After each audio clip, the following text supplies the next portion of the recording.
ઓમ નમઃ શિવાય.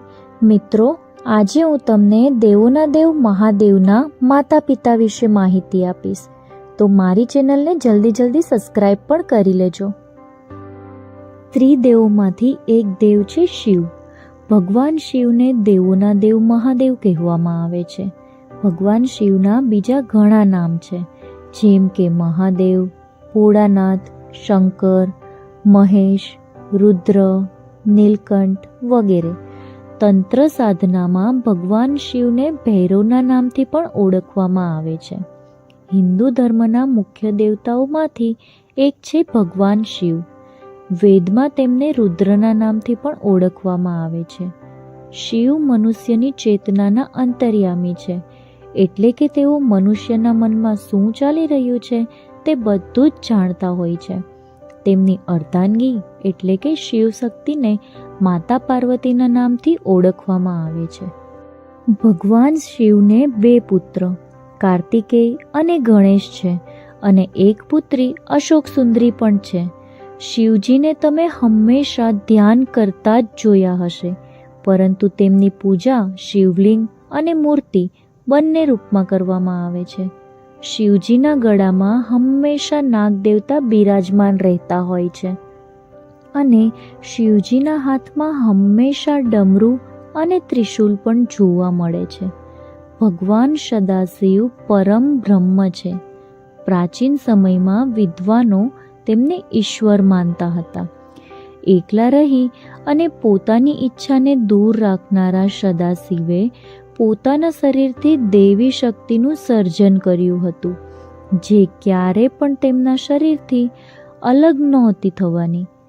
દેવી શક્તિને પાર્વતીના સ્વરૂપ તરીકે માનવામાં આવે છે, અને ભગવાન શિવને અર્ધનારીશ્વરના સ્વરૂપ તરીકે પણ ઓળખવામાં આવે છે. તેમજ દેવી શક્તિને પ્રકૃતિ, ગુણવતી માયા, બુદ્ધિ તત્વની જનની તથા વિકાર રહિત માનવામાં આવે છે. શ્રીમદ દેવી મહાપુરાણ અનુસાર ભગવાન શિવના પિતા માટે એક કથા છે. દેવી મહાપુરાણ અનુસાર એક વખત નારદજીએ પોતાના પિતા બ્રહ્માજીને સવાલ કર્યો હતો કે આ સૃષ્ટિનું નિર્માણ કોણે કર્યું? તમે, ભગવાન વિષ્ણુએ કે પછી ભગવાન શિવે? તમને ત્રણેયને કોણે જન્મ આપ્યો છે? એટલે કે તમારા માતા પિતા કોણ છે? ત્યારે બ્રહ્માજીએ નારદજીને ત્રિદેવોના જન્મની ગાથાનું વર્ણન કરતા કહ્યું કે દેવી દુર્ગા અને શિવ સ્વરૂપ બ્રહ્મામાં યોગથી બ્રહ્મા, વિષ્ણુ અને મહેશની ઉત્પત્તિ થઈ છે. એટલે કે પ્રકૃતિ સ્વરૂપ દુર્ગા જ માતા છે, અને બ્રહ્મ એટલે કે કાળ સદાશિવ પિતા છે. એક વખત શ્રી બ્રહ્માજી અને વિષ્ણુજીની વચ્ચે આ વાતને લઈને ઝઘડો થઈ ગયો હતો કે બ્રહ્માજીએ કહ્યું કે હું તારો પિતા છું, કેમ કે આ સૃષ્ટિનું સર્જન મારાથી થયું છે. ત્યારે વિષ્ણુજીએ કહ્યું કે હું તમારો પિતા છું, મારી નાભી કમલથી જ આ સૃષ્ટિ ઉત્પન્ન થઈ છે. સદાશિવે વિષ્ણુજી અને બ્રહ્માજીની વચ્ચે આવીને કહ્યું કે હે પુત્રો, મેં તમને જગતની ઉત્પત્તિ અને સ્થિતિ જેવા 2 કાર્ય આપ્યા છે. આ પ્રકારે મેં શંકર અને રુદ્રને 2 કાર્યસંહાર અને તિરોગતિ આપ્યા છે. મને વેદોમાં બ્રહ્મ કહેવામાં આવે છે. મારા 5 મુખ છે.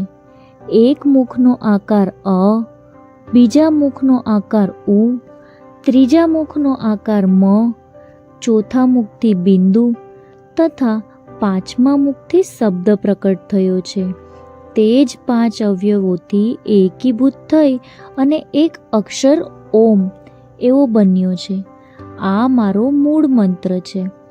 ઉપરોક્ત શિવપુરાણના પ્રકરણથી સિદ્ધ થયું કે શ્રી શંકરજીની માતા શ્રી દુર્ગા દેવી એટલે કે અષ્ટંગી દેવી છે, તથા પિતા સદાશિવ અર્થાત કાળ બ્રહ્મ છે.